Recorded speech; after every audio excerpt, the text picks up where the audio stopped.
அவிழ்க்கும் அன்னையே எந்தன் துன்பங்களை உந்தன் பாதம் தந்தேனே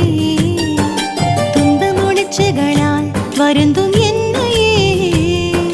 உந்தன் மடியினில் என்னை தாங்கிக் கொள்வாய்